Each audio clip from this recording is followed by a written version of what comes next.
Hello friends, नमस्कार and welcome to समाधान। साथियों, उम्मीद है कि आप सब अच्छे होंगे और साथ ही साथ आपकी स्टडी भी अच्छे से चल रही होगी। बीएसएससी बिहार कर्मचारी चयन आयोग के माध्यम से इस साल कई सारे एग्ज़ाम आयोजित किए गए और उसमें कई सारे आवेदन भी नए नए लिए गए हैं। हालांकि 12th का आप लोग 2023 में ही फॉर्म भरे हैं, बट एग्ज़ाम नहीं हुआ है। लेकिन अब चूँकि एग्ज़ाम सबका हो जाएगा टाइम से, और बीएसएससी में इधर आपने काफ़ी चेंजेस देखा और आने वाले समय में भी आपको काफ़ी चेंजेस दिखने वाला है। क्योंकि कुछ ही दिन पहले अपडेट आया कि जो टेंडर निकाला गया है कंपनी के लिए, वो क्या क्या कामें करेंगी, जैसे कि इनका ओएमआर शीट है वो वेबसाइट पे अपलोड करना। यानी कहीं ना कहीं जो बीपीएससी एक तरीका अपनाती है ट्रांसपेरेंसी को लेकर के, तो चूँकि शुरू से ही विवादों में रहती है बीएसएससी, लेकिन अब ये भी अपनी छवि बदलने की कोशिश कर रही है और इसमें कहीं ना कहीं कामयाबी मिलती दिख भी रही है आयोग को। क्योंकि अभी जो चेंजेज इन्होंने किया है, जैसे कि क्वेश्चन पेपर छात्रों को सुपुर्द कर देना, इसके अलावा ऑब्जेक्शन करने का ऑप्शन देना और कट ऑफ जारी करना, ये जो तमाम बदलाव हैं वो छात्रों के प्रति इनका एक अच्छा बदलाव कहा जाएगा और छात्रों का भी उनके प्रति विश्वास बढ़ेगा। और इसी कड़ी में देखिएगा तो चूँकि कुछ दिन पहले फील्ड असिस्टेंट का एग्ज़ाम हुआ था, जो कि एग्रीकल्चर डिपार्टमेंट की वैकेंसी है, और आप सब ने एग्ज़ाम दिया होगा, उससे रिलेटेड अपडेट है। आंसर की ऑब्जेक्शन को लेकर के अपडेट है। इसके अलावा देखिए आप सबका लगातार कमेंट आ रहा है, कई लोगों ने वीडियो भी शेयर किया है अलग अलग जगह से कि सर बीएसओ का क्या अपडेट है। कई जगह बताया जा रहा है कि मीटिंग हो रही है, तो क्या हो रहा है, सच में क्या कोर्ट केस हो गया है। ये तमाम जो बातें हैं सुबह से ही आप लोग पूछ रहे हैं, तो इन सारे मुद्दों पे भी हम लोग बात करेंगे कि आखिर कोर्ट केस की सच्चाई क्या है और मीटिंग वगैरह कहाँ क्या हुआ है। ये सारी जानकारी हम लोग यहाँ पे एक एक करके देखने वाले हैं। सबसे पहले तो हम लोग चलते हैं ऑफिशियल वेबसाइट पे और एक एक चीज़ों को यहाँ पे समझने का प्रयास करते हैं। अब देखिएगा यहाँ पे तो 11 सितंबर का डेट है। विज्ञापन संख्या 03/2025, important notice regarding advertisement number 03/25, post field assistant agriculture department, परीक्षा का प्रश्न पत्र, आदर्श उत्तर। तो चलिए यहाँ पे जो ये नोटिस है, फर्स्ट ऑफ ऑल इसको ओपन कर लीजिए और देखिएगा यहाँ पे तो बिहार कर्मचारी चयन आयोग वेटनरी कॉलेज पटना, आवश्यक सूचना। देखिए आगे अभी हम लोग बीएसओ की बात करेंगे, बट इसके बारे में बात कर ले हम लोग।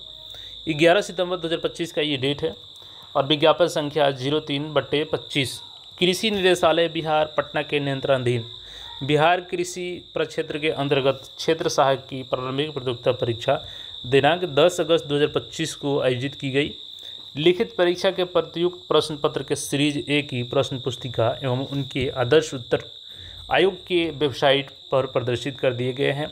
परीक्षा में सम्मिलित सभी अभ्यर्थियों को सूचित किया जाता है कि यदि किसी प्रश्न के आदर्श उत्तर पर किसी भी तरह की आपत्ति हो तो इस संबंध में आपत्ति का आधार, प्रमाणित स्रोत, साक्ष्य के साथ अपनी आपत्ति आयोग की वेबसाइट पर उपलब्ध विहित प्रपत्र में भरकर कर्मचारी चयन आयोग के काउंटर कार्यालय अवधि में या ईमेल के माध्यम से भी आप लोग, स्पीड पोस्ट के माध्यम से भी आप लोग 11 सितंबर आज से 23 सितंबर के बीच में संध्या 5 बजे तक अवेलेबल करा सकते हैं आयोग को।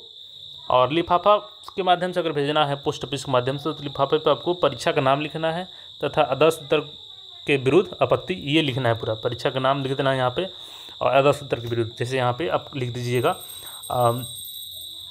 फील्ड असिस्टेंट, यानी कि क्षेत्र सहायक प्रारंभिक परीक्षा आदर्श उत्तर की के विरुद्ध आपत्ति।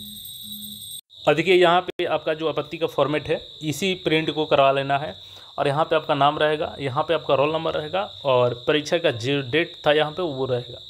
अब जैसे जितने प्रश्न हैं आपके क्रम संख्या यहाँ पे 1 2 3 4 5 6 7 ऐसे करके, और यहाँ पे जिस प्रश्न में आपको डाउट है तो यहाँ पे आपको वो प्रश्न का नंबर लिख देना है।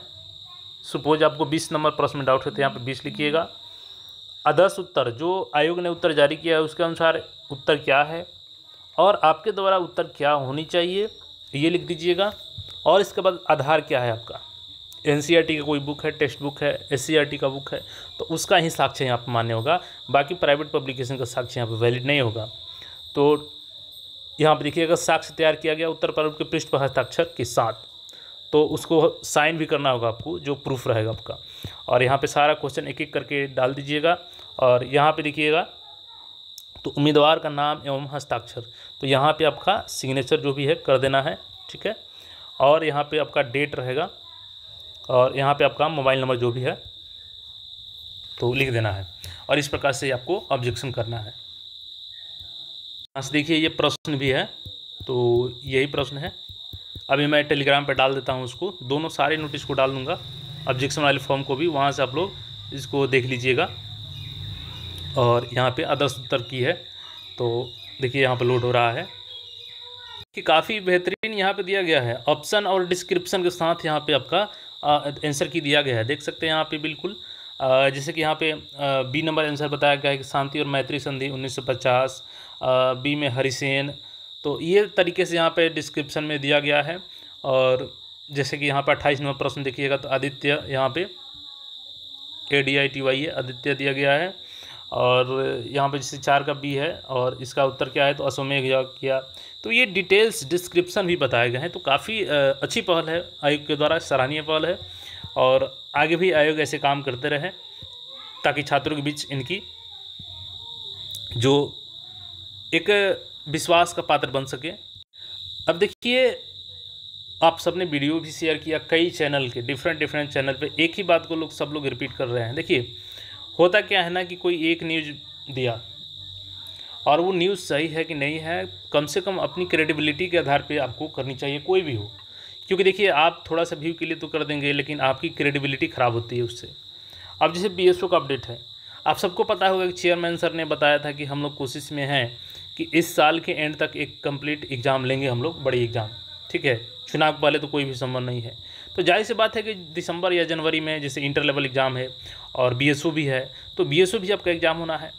अब इसी आधार पे किसी के पास कोई प्रूफ नहीं है, सब लोग बोल रहे हैं कि मीटिंग हो रही है। और देखिए शुरुआत एक जगह से होती है और सब लोग उसको रिपीट करने लगते हैं कि मीटिंग होती है, मीटिंग होती है। आप सबने भी बोला कि सर इस पर अपडेट दीजिए, तो देखिए बिना मतलब के कोई अपडेट देने का फ़ायदा ही नहीं है, क्योंकि दिसंबर में एग्ज़ाम है, सभी को पता कि आयोग इसके लिए अपने स्तर से काम करेगी, तो आयोग कर रही है, अब उसको खबर देने का कोई मतलब नहीं बनता है, ठीक है। दूसरी चीज़ कि लोग बता रहे हैं कि सच में कोर्ट केस हो गया है क्या। देखिए एक ही बातों को बार बार घिसी पिटी बातों को रिपीट करना, अगर केस हुआ है तो उसका प्रूफ कहाँ है, किसके पास प्रूफ है इसका। और प्रूफ के तौर पे ये बोला जा रहा है कि जो निचले पदों पर कार्यरत हैं, यानी कि कंडीशन क्या था फॉर्म में, पहले उसको समझिए। अब देखिए इस बात को समझिएगा तब आपको कोर्ट केस का बात बिल्कुल फर्जी समझ में आ जाएगा, मनगढ़ित बातें। देखिए संविदा के आधार पर पूर्व से नियोजित कनीय सांख्यिकी सहायक, प्रखंड सांख्यिकी पर्यवेक्षक, अन्वेषक को अधिकतम उम्र सीमा छूट दी जाएगी, और इनको 25 अंक का जो है उसमें भी प्रावधान किया गया है। किसको किसको, तो कनीय सांख्यिकी सहायक, प्रखंड सांख्यिकी पर्यवेक्षक और अन्वेषक को। अब बताइए कौन इतना मूर्ख होगा जिसको ये नहीं पता होगा कि हम अन्वेषक पद पे है नहीं और फिर हम कोर्ट केस चले जाएं कि हमको जॉब दीजिए क्योंकि हम सांख्यिकी विभाग में काम किए हैं। अरे सांख्यिकी विभाग में काम करने से क्या होता है, आप कम से कम कनीय सांख्यिकी सहायक के पद पर कार्य किए हैं, प्रखंड सांख्यिकी पर्यवेक्षक काम किए हैं, अन्वेषक काम किए हैं, तभी आपको ये छूट मिलेगा।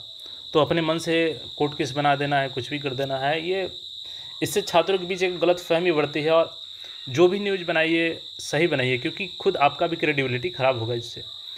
और आपने भोजपुरी में कहावत सुना होगा, चिड़ै के गोड़ में घुंघरू बांध के घोड़ा बनवले से कोनो फ़ायदा नहीं खे। तो जो सही बातें हैं वही होनी चाहिए।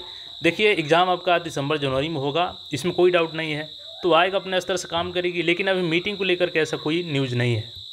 तो देखिए ये बातें हैं कि दिसंबर जनवरी में आपकी एग्ज़ाम होगी, तो आप लोग निश्चिंत होकर के तैयारी करते रहें। दूसरी चीज़ कि एक ही जो आपका RTI की रिप्लाई, उसी को बार बार रिपीट करने से कोई फ़ायदा नहीं है। अगर हाँ उसमें कोई नया प्रोग्रेस आता है, नया कोई जानकारी आती है RTI में, हमने भी खुद किया है RTI, तो वेट कर रहे हैं उसका, तो घिसी पिटी बातें करने से कोई फ़ायदा नहीं है। आप लोग निश्चिंत होकर के तैयारी कीजिए, जो भी फॉर्म भरे हैं, और बाकी कोई न्यू अपडेट होगी तो हम लोग अपडेट करेंगे आपको। और देखिए अच्छी पहल ये है कि OMR शीट भी अब आपको मिलेगी, आंसर की ऑब्जेक्शन हो ही रहा है, क्वेश्चन बुकलेट मिल ही रहा है, कट ऑफ भी जारी किया जाएगा। तो ये सारी चीज़ें जो BPSC करती है इसमें भी लागू हो चुकी है। तो आप सब अच्छे से तैयारी करें, यही शुभकामना है कि आप अपने जीवन में आगे बढ़ें और सफल हो। तो बाकी अपडेट्स के लिए चैनल को सब्सक्राइब करके जुड़े रहें, अपने साथियों के साथ शेयर कीजिए। धन्यवाद।